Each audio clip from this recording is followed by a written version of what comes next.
Y hoy estamos aquí porque vamos a celebrar el Día del Padre. Y precisamente el mensaje que voy a tratar hoy es acerca del hombre de Dios.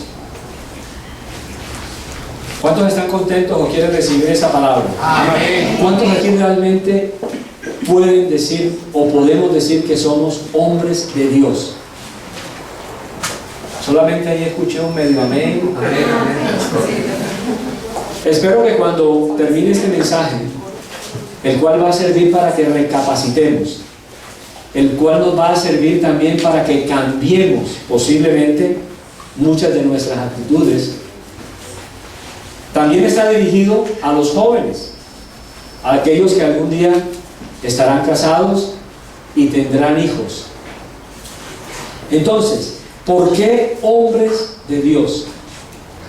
La Biblia, en la palabra, se presentan dos términos que, aunque aparentemente diferentes, están direccionados hacia una descripción específica de lo que significa ser hombre de Dios.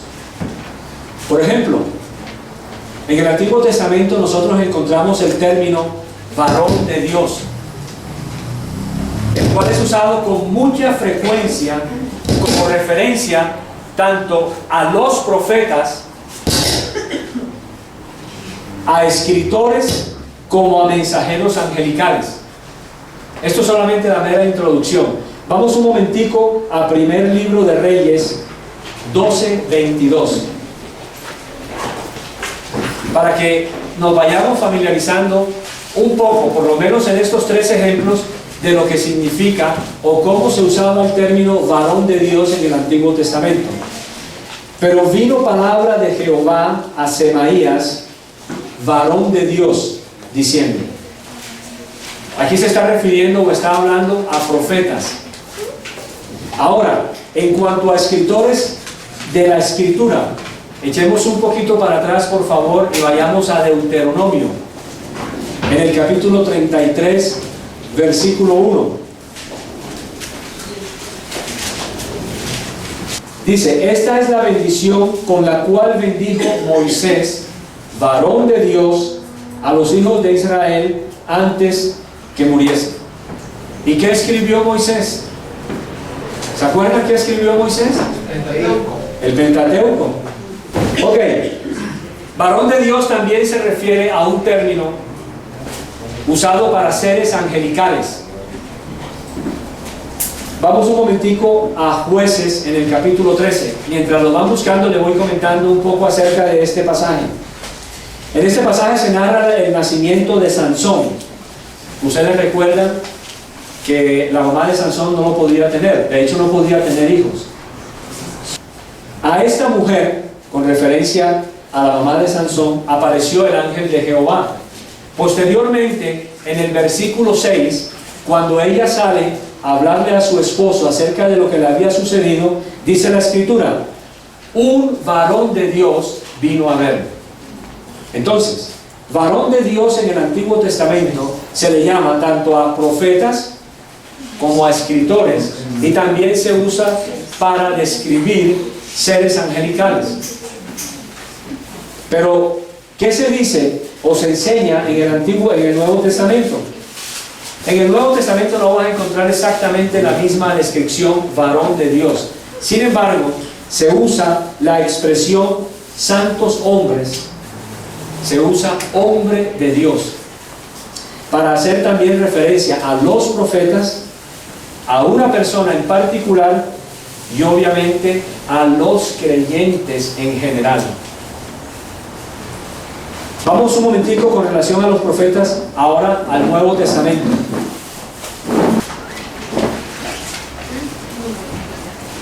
Segunda de Pedro 1:21.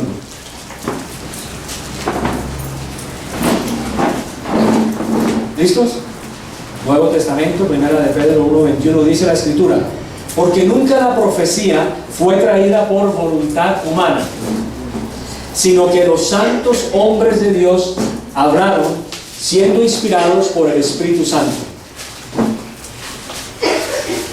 Varón de Dios también se usa para una persona en particular. Y es el caso de Pablo, lo usa para Timoteo. 1 Timoteo 6:11. Dice la Escritura: mas tú, oh hombre de Dios, huye de estas cosas y sigue la justicia, la piedad, la fe, el amor, la paciencia, la mansedumbre. Aunque no es mi tema hoy, el huye de estas cosas, sería interesante si nosotros posteriormente en casa pudiéramos analizar particularmente los hombres, a qué se está refiriendo Pablo cuando le está diciendo a Timoteo: huye de estas cosas. Lo que sí deseo reiterar aquí en esta mañana es que el consejo de Dios, aunque algunas veces es presentado en forma particular o individual, ese consejo incluye a todo creyente. Ninguno de nosotros estamos exentos. Sin embargo, todavía hoy día hay hombres que cuando uno los confronta con la palabra de Dios, generalmente dicen: bueno, pero es que este no es mi trabajo.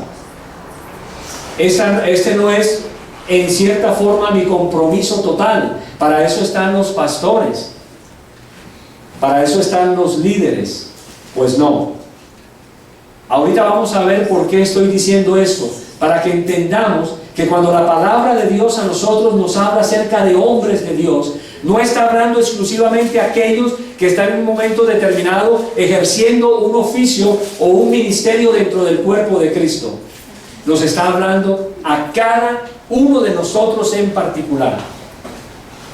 Si yo saco, por ejemplo, y estudio los requisitos acerca de un pastor, acerca de un diácono, acerca aún de un obispo, en algún momento podría decir: esta a la larga, o este no es mi trabajo, este no es mi oficio. Pero si tú solamente sacas a quién se está dirigiendo Pablo, o Tito, o Timoteo, y revisas el contexto, te vas a dar cuenta que le está hablando a cada hombre en particular. Ser llamado hombre de Dios, posiblemente ahora no tengamos muy claro el concepto, pero nosotros tenemos que, en la misma palabra, aprender para que seamos realmente llamados hombres de Dios. 2 Timoteo 3, versículos 16 y 17.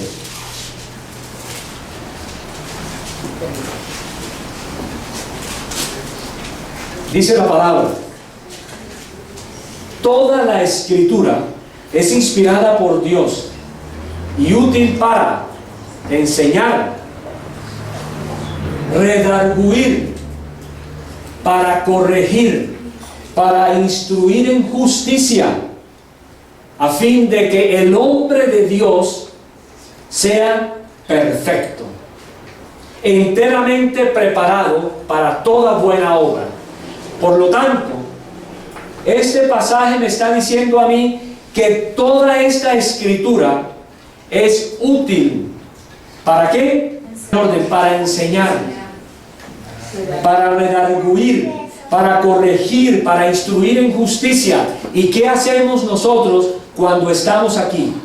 Estamos enseñando toda la Escritura, que va a servir para aconsejar, porque esa es también nuestra responsabilidad como hombres de Dios, y más adelante lo vamos a ver.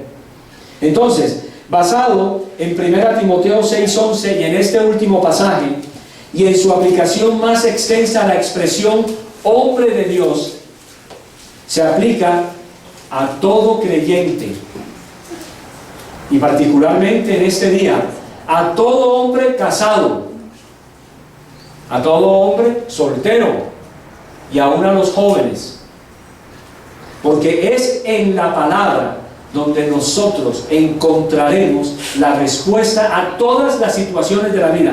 Y cuando la palabra de Dios dice toda la Escritura es útil, yo la aplico también a que en todos los aspectos de mi vida la palabra de Dios será útil.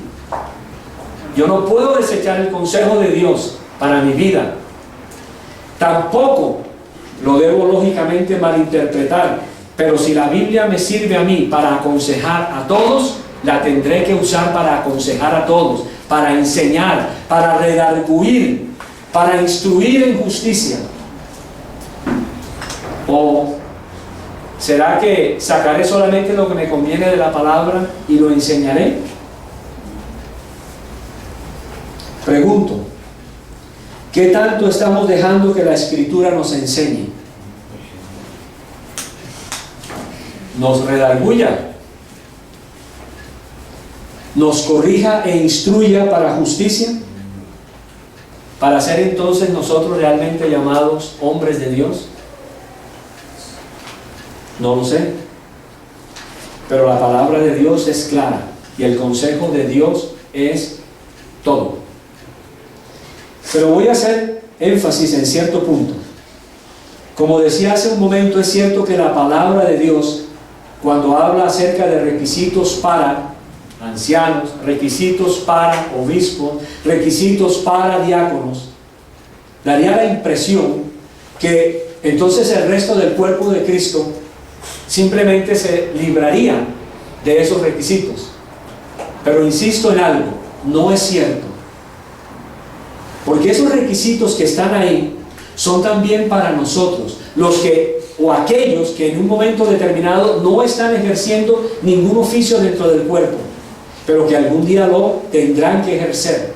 Mientras tanto, ejercitémonos en esta piedad, ejercitemos nuestra fe y en este consejo de Dios que es para todos. Vuelvo y repito, ¿qué tan hombre de Dios eres? Si yo trazara una línea invisible y apartara la vida pública de un hombre de Dios, ya sea un pastor, ya sea un líder de la iglesia, de la vida íntima, ¿cómo estaríamos? A ver, hombres de Dios, seríamos, como decía alguien, oscuridad en el hogar y luz en la calle.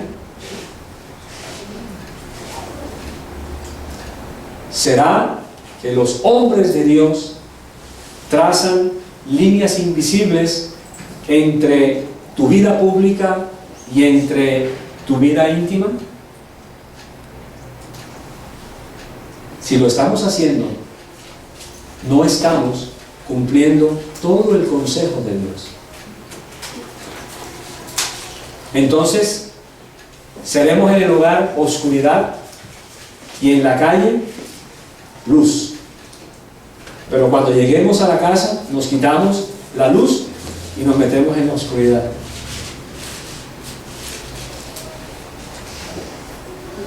Bueno, ¿por qué digo esto? Porque en mis años de experiencia en el Evangelio he visto cómo hombres de Dios, que nos vemos muchas veces levantando manos, en sus hogares no representan realmente lo que Dios quiere que sigamos representando. Y es precisamente que es en el interior de los hogares donde los hombres han dejado de ser hombres de Dios. Solo aplican la Escritura a su vida externa, pero no la aplican dentro de su círculo íntimo. Y aquí el círculo íntimo, siempre en lo particular lo he manejado de dos formas. Una, mi círculo más íntimo es mi esposa, y el siguiente círculo son mis hijos. Mis hijos no vinieron primero que mi esposa. Cuando tú analizas el orden de Dios, Dios creó al hombre y a la mujer. Después vino la familia. Y finalmente, ¿quién terminará? La mujer y el hombre. Por lo tanto, como hombre de Dios, yo tengo que cuidar mi primer círculo. Y mi primer círculo es mi esposa. No es que descuide a mis hijos por cuidar más a mi esposa. El Señor te va a dar el equilibrio. Ahorita lo vamos a ver. Pregunto, si estableciéramos una escala del 1 al 5 en sentido positivo y una escala del 1 al 5 en sentido negativo, ¿en dónde estaríamos en nuestras relaciones matrimoniales? Ahora, con relación a nuestras responsabilidades, primeramente ante nuestras esposas y después ante nuestros hijos, ¿cómo estaríamos en esa escala? En cuanto a problemas o a dificultades, ¿en dónde estaríamos en la solución de conflictos?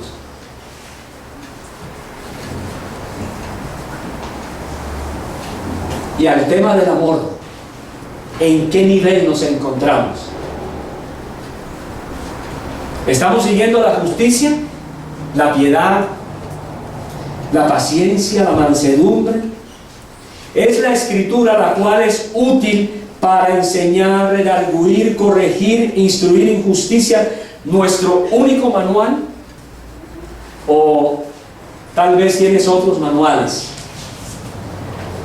¿O tal vez buscas en lo secular lo que no has podido encontrar en la palabra? Tal vez consideras que un consejero matrimonial como un pastor no es suficiente para tu vida. Pues déjame decirte que sí es más que suficiente, porque utilizamos toda la Escritura. Los conceptos no bíblicos desafortunadamente sí han entrado dentro de nuestros hogares, han entrado aún dentro del cuerpo de Cristo, hablando en lo íntimo y hablando aquí en lo público. Hay una falta de interés por parte de los hombres cristianos a pedir la dirección del Espíritu Santo para cambiar sus actitudes equivocadas. Están ayudando todas estas situaciones a las rupturas de matrimonios. Y hoy en día escuchamos, ¿cómo? Se separaron. Pero si es que parecían tan felices. Pero si es que ese hombre, cuando yo lo veía predicar y enseñar, pero ¿quién iba a pensar que su matrimonio iba a estar totalmente destruido? Pero, ¿qué pasó?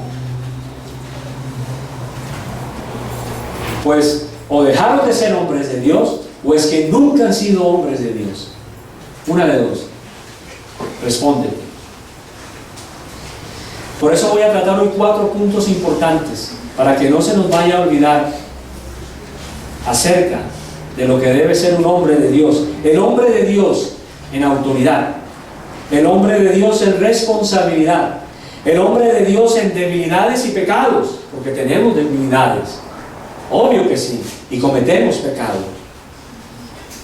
Y el hombre de Dios en amor. El primer punto, el hombre de Dios en autoridad. ¿Qué entendemos por autoridad? Si queremos entender este concepto, el de autoridad, ¿lo estamos aplicando correctamente de forma que agrade a Dios? ¿O tal vez me estoy excediendo?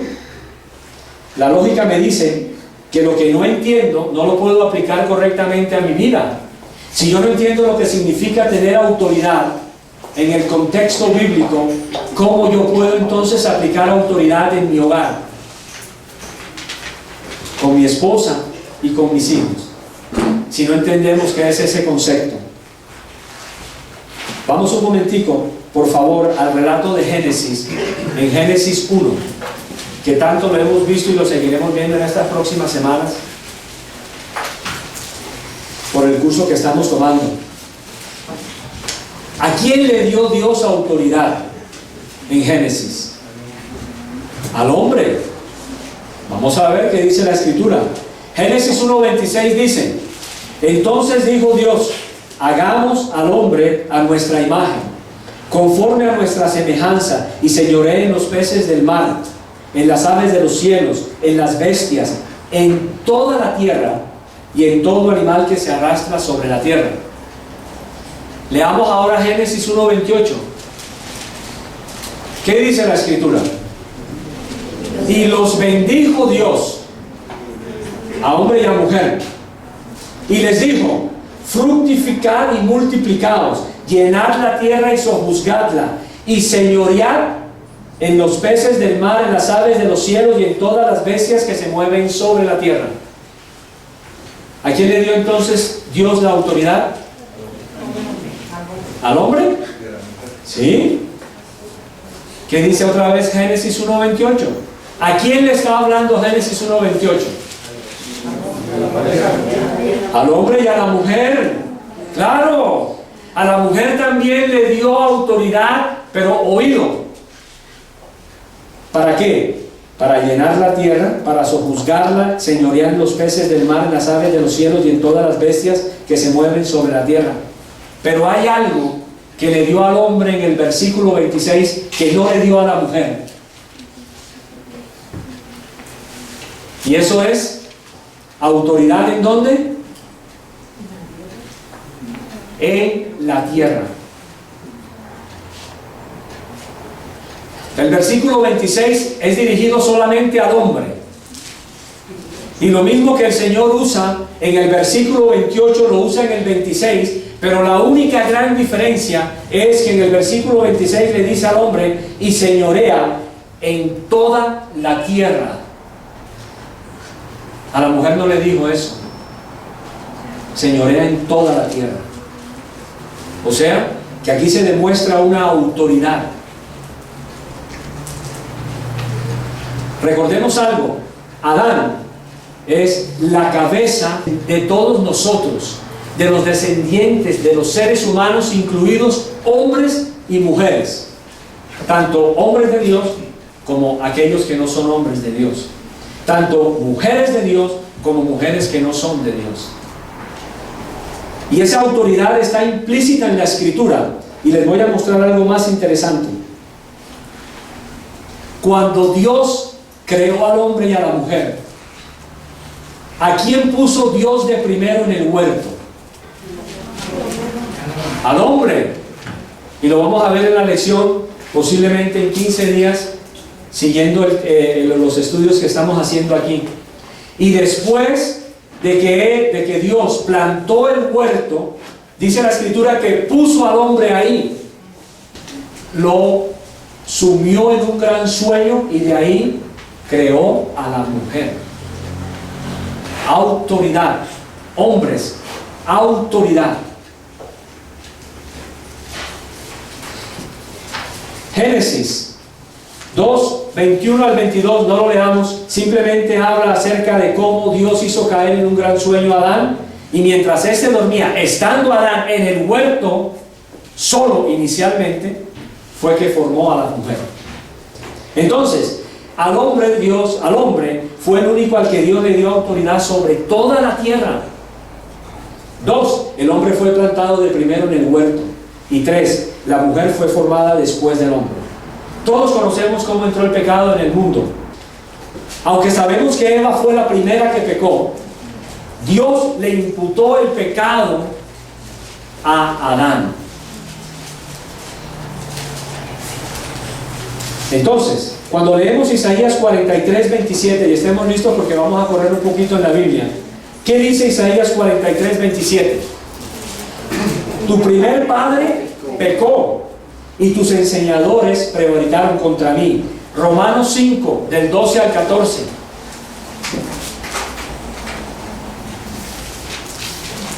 Nuevo Testamento. Por tanto, como el pecado entró en el mundo por un hombre, y por el pecado la muerte, así la muerte pasó a todos los hombres, por cuanto todos pecaron. Primero a los Corintios 15, 21, más adelante. Que por cuanto la muerte entró por un hombre, también por un hombre la resurrección de los muertos. Y primera Timoteo 2, 14, más adelante.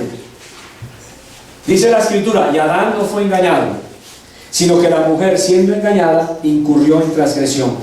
Pero ¿por qué Dios declara que el pecado y la muerte entraron por causa del hombre? La razón por la que a Adán se le imputó el pecado se debió a una sola. A Adán fue al que se le dio autoridad sobre toda la tierra. Hay un término que generalmente los que estudiamos la palabra de Dios conocemos, y se llama la autoridad federal.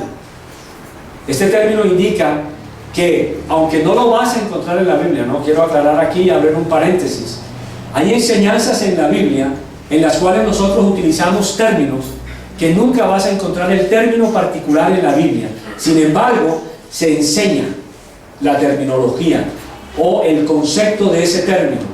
La autoridad federal. ¿Alguien ha escuchado hablar de la autoridad federal aquí? Pero te pregunto, ¿está el ateísmo en la palabra de Dios? ¿No? Está el término, está, perdón, la enseñanza o la explicación del término, pero el término no lo vas a encontrar. ¿No dice la Escritura, cómo dice el necio en su corazón? No hay Dios. Y cuando tú hablas con ateos, ¿qué es lo primero que te va a decir a ti un ateo? No hay Dios. Otro término, teocracia. ¿La teocracia está en la Escritura? ¿El término? No está. Entonces, oído mis hermanos, cuando alguien te diga a ti algo acerca de un término en particular, que tú digas, ese término no está en la Biblia, ten cuidado, porque a lo mejor efectivamente el término no está en la Biblia, pero sí se enseña en la Escritura.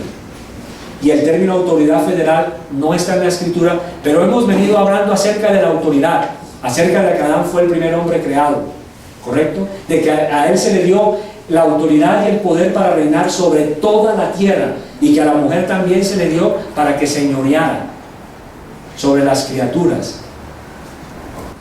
Y finalmente, para terminar, este punto de la autoridad, para que la podamos entender, es la siguiente. Abraham.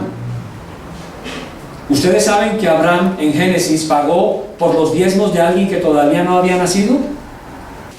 Hebreos 7 del 9 al 10 nos enseña que también en Abraham existe una autoridad dada por Dios, y él fue el representante de sus descendientes, como lo fue Adán, el representante de todos los seres vivientes en esta tierra, hombres y mujeres. Hebreos 7 del 9 al 10 dice así: y por decirlo así, en Abraham pagó el diezmo también Leví, que recibe los diezmos, porque aún estaba en los lomos de su padre cuando Melquisedec le salió al encuentro. Abraham es representante de sus descendientes, y él pagó el diezmo por Leví, un hombre que todavía no había nacido. Esto indica lo que se conoce como la autoridad federal. Repito, Adán, cabeza de toda la humanidad, hombres y mujeres. Abraham, representante y cabeza de sus descendientes. Y ahora, en Cristo, en el Nuevo Testamento, ¿quién es nuestra cabeza? Dios. Es Cristo. Cristo, sabemos que fue lo que vino a hacer a la tierra, a redimirnos de la maldición del pecado, a recuperar todo lo que Satanás había quitado, robado, asesinado. Y la Escritura dice claramente: pero quiero que sepáis que Cristo es la cabeza ¿de qué? De todo varón. ¿Y el varón qué? Es la cabeza de la mujer, y Dios. Muy bien, entonces nuestra autoridad no debe ser cedida, y contrario a lo que hizo Adán, debemos conservarla, pero, hay un pero, sabiendo cómo aplicarla. ¿Por qué? Porque Dios no cambia. La Escritura tal cual me dice que Dios es un Dios inmutable. Cristo es mi cabeza, yo soy la cabeza de mi esposa. Tampoco la mujer es el cuello del hombre. ¿Sí? No. Cuando ese orden se trastoca todo en el hogar. Pero ¿cómo yo puedo entonces aplicar mi autoridad? Mira, si no conoces la autoridad, hombre, de Dios, no puedes saberla aplicar. Porque la autoridad no se trata de dominar.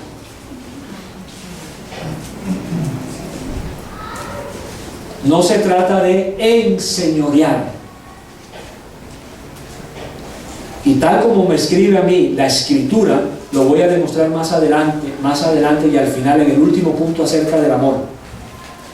Entonces, el hombre sí ha descuidado la autoridad de él.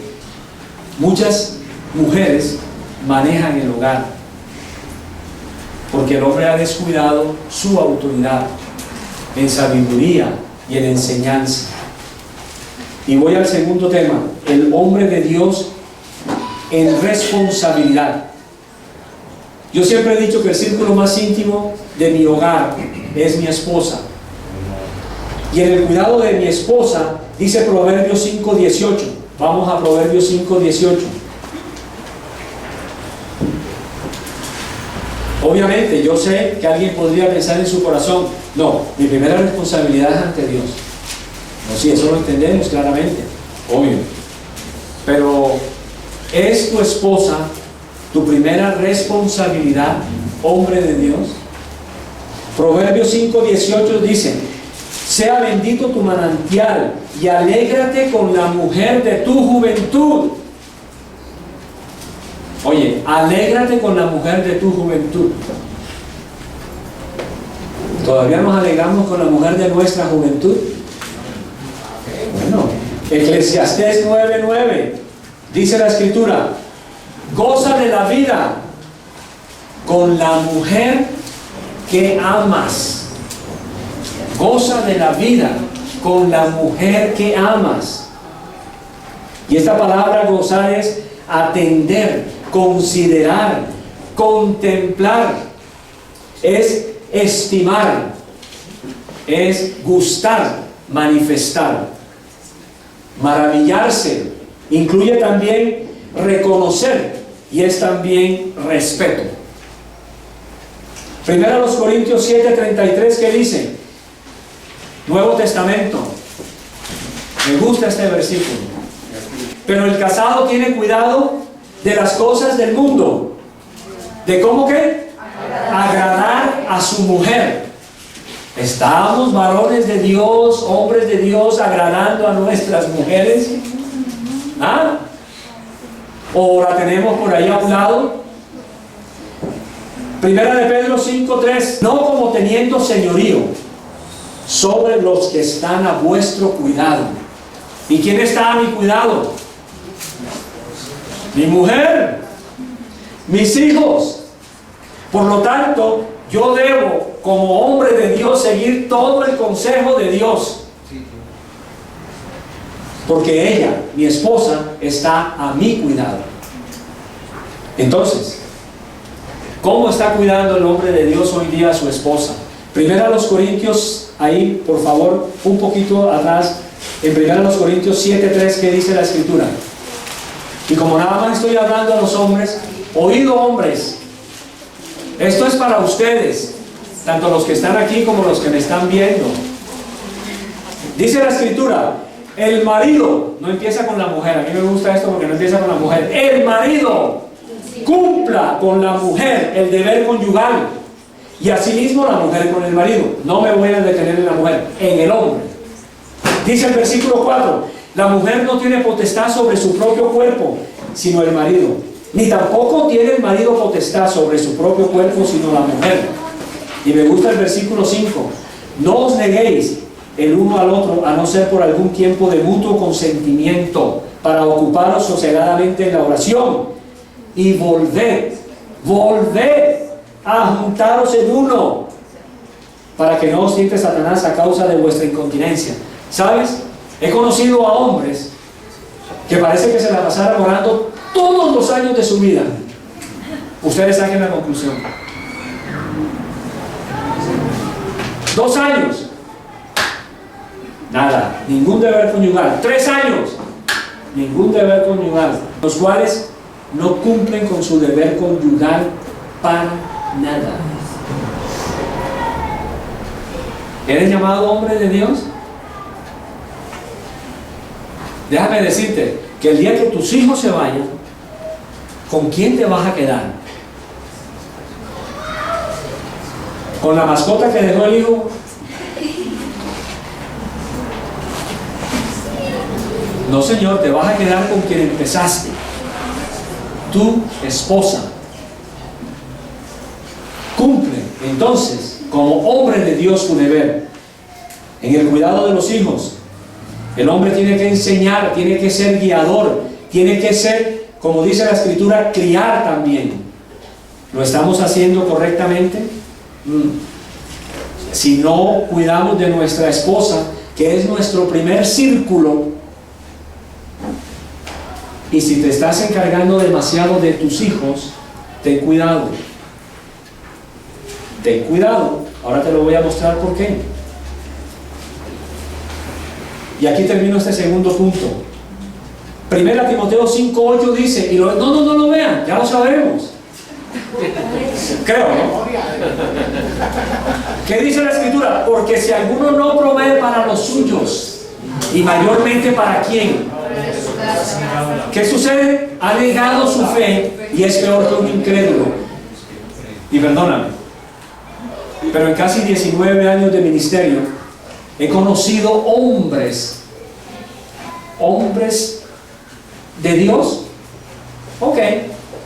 no sé, que cuando llega a la consejería, estas más o menos las actitudes de estos hombres.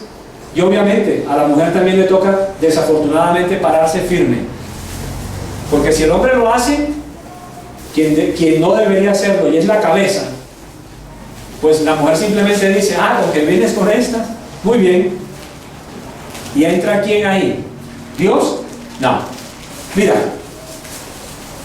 hay hombres cristianos que cogen su salario. Esto es para mí.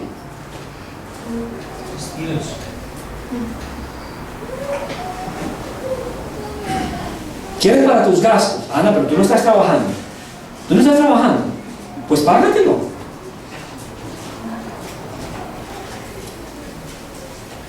No, a mí mi salario me haces el favor. Eso es, mira, sagrado. Esto es para esto es para esto y el resto es para mí.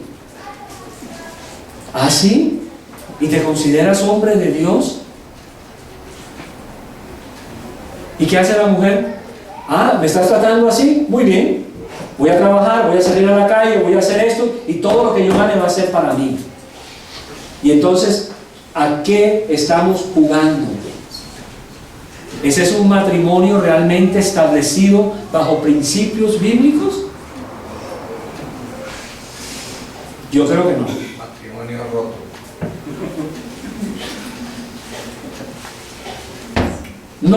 No son matrimonios rotos. ¿Sabes qué? Son matrimonios semi-rotos. ¿Por qué? Porque es que todavía viven juntos. ¿Ves? Entonces no son rotos. Pero mira esto, hermano. En la calle, luz. En tu hogar, nada.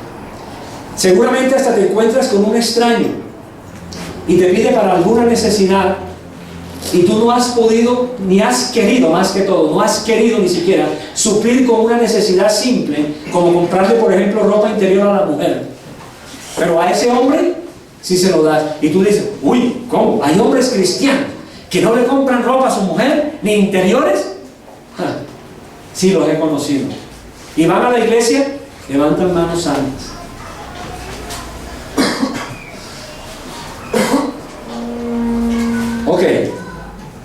Oído, hombres de Dios, hay un pecado grande en nuestros hogares y es la tolerancia con nuestros hijos.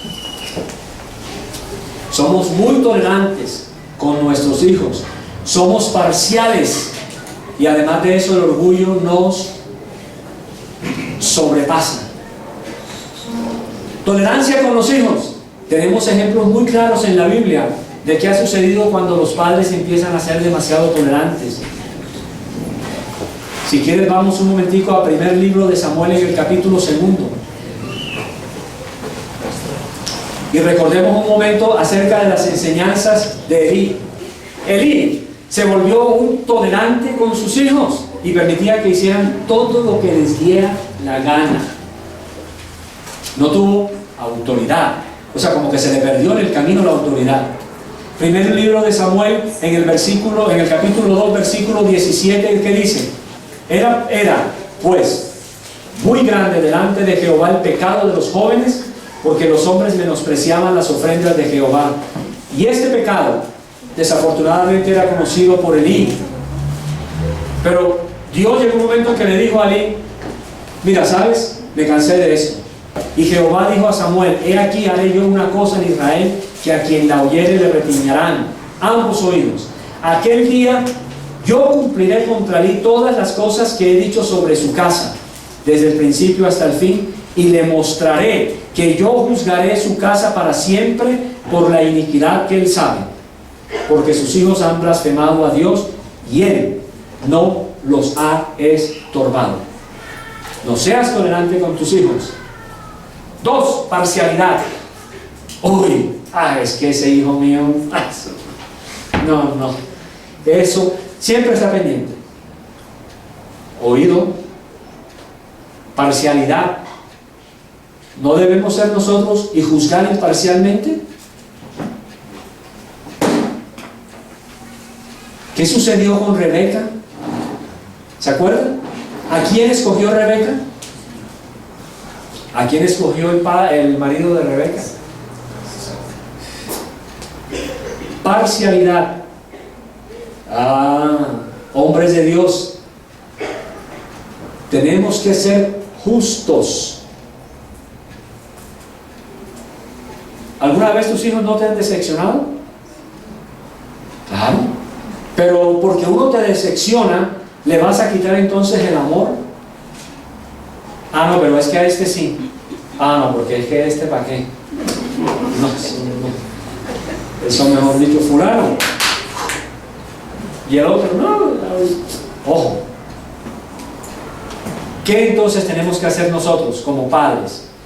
Edúcalo, como nos enseñaba muy bien hace unas 3 semanas en mayo, en el Día de las Madres, allí a través de la palabra del hermano Alfonso. Educa al niño ¿en dónde? En su camino. ¿Sabes? Buscando un poquito acerca de ese pasaje, encontré que es acerca del carácter del joven. Acerca del carácter del joven. Educa al niño en su carácter, para que cuando él fuere viejo, siga siendo y teniendo todavía un carácter recto delante de Dios, como enseña la Escritura. Y finalmente, y el punto más importante, aunque lo puse al final, el hombre de Dios en amor. Miren, vamos a Efesios 5:25 y ya falta poquito para terminar. Efesios 5:25. Hombres de Dios, escuchen. La palabra de Dios, lo que nos enseña. Por algo será que Dios lo dijo. Por algo será que Dios inspiró a Pablo para que escribiera esta parte. Y es un comando, es una orden. Maridos, amad a vuestras mujeres, así como Cristo amó a la iglesia y se entregó a sí mismo por ella. ¿Estamos amando a nuestras mujeres así? Muchas personas podrían decir: sí, claro, obvio, bueno, yo no sé, ¿ok? Pero cuando llegara el momento, ¿será que podríamos, en un acto de amor como el que el Padre nos dio a través de su Hijo, dar nuestra propia vida por la vida de mi esposa?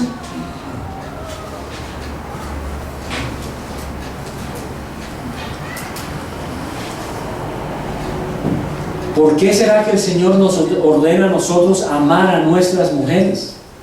¿Por qué no es lo contrario? Silencio. No me hablen las mujeres. Ok. Pablo, aquí en este particular pasaje, le da un contenido, oído, radicalmente nuevo al matrimonio por medio de la analogía de Cristo y la iglesia. Cristo se dio a sí mismo a la iglesia, ¿por qué? ¿Por amor? Perfecto. y en amor, oído, en amor la perfecciona para el día en que se unirá más plenamente con ella. Así como Cristo considera que la iglesia se ha convertido en su propio cuerpo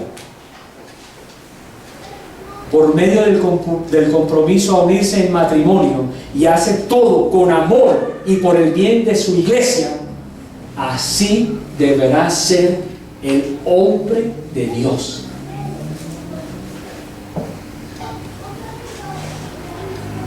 El hombre de Dios, dice la Escritura en el versículo 28, ahí mismo en Efesios: así también los maridos deben amar a sus mujeres como a sus mismos cuerpos. Porque si tú no amas tu cuerpo, ¿cómo tú puedes amar al cuerpo que está ahí al frente de ti? Imagínate, no puedes. En una ocasión, haciendo unas traducciones y preparando unos temas, leí la historia de un hombre y una mujer. Estaban atravesando una carrilera. La mujer se le quedó el pie entre la madera, y el tren venía. Oído, el tren venía. La mujer le dice a su esposo: sálvate, sálvate. Ella le dijo: no. El hombre, perdón, le contesta: no. O nos salvamos los dos o no nos salvamos. El hombre abrazó a su mujer, y el desenlace desafortunado fue muerte para ambos. Pero ¿qué me demuestra esto a mí?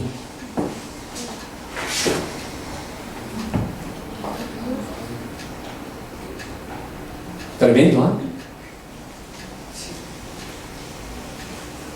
¿Será que como hombres de Dios seremos capaces de, como Cristo, dar su vida por la iglesia?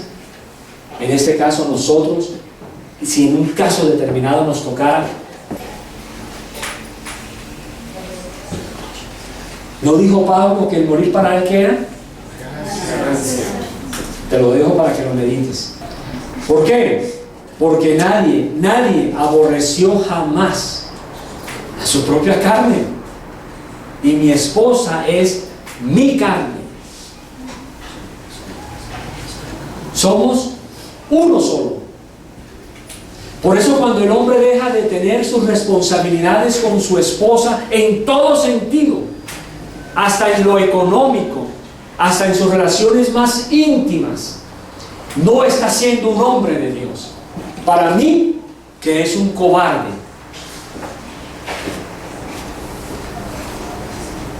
Porque el hombre de Dios se entrega totalmente a esa relación, como Cristo se entregó por nosotros en la cruz del Calvario. ¿O no dice la Escritura que ese es el amor más grande? ¿Dar la vida por quién? Por sus amigos. ¿No es tu esposa tu amiga? Colosenses 3:19: maridos, amad a vuestras mujeres y no seáis ásperos con ellas. Hace un momento decía acerca de nuestras debilidades, sí, y nuestros pecados, obvio. Yo he pecado delante de Dios con mi esposa. O ahora sí repartamos las piedras entre los hombres. Pero sabes, el Señor me ha ido enseñando, porque este es su consejo. Esto es lo que a mí me dice cómo debo tratar, no solamente a mi esposa, ella es también mi prójimo. ¿O no es mi prójimo? ¿Y por qué a veces amamos más al prójimo? Bueno, al otro prójimo, ¿no?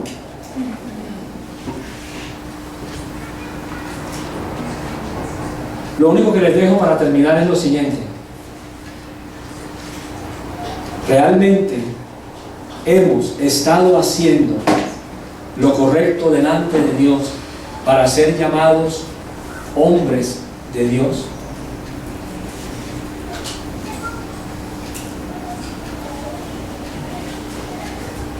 responsabilidad, amor, entendimiento de lo que es autoridad.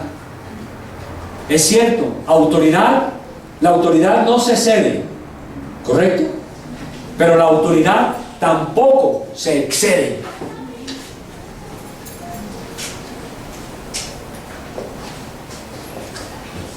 Bueno,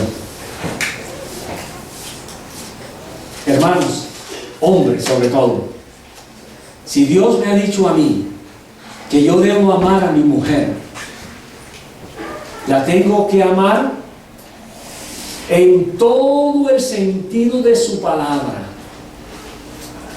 Y espero que sigamos siempre unidos, bueno, mi esposa y yo en matrimonio, para que, como dice la Escritura, me pueda yo seguir gozando con la mujer de mi juventud. Y siempre, como hombre de Dios, tendré que verla con la hermosura con la que yo la conocí.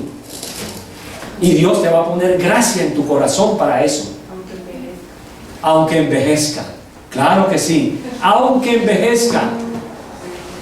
Porque Dios pondrá en mi corazón, va a poner ese amor.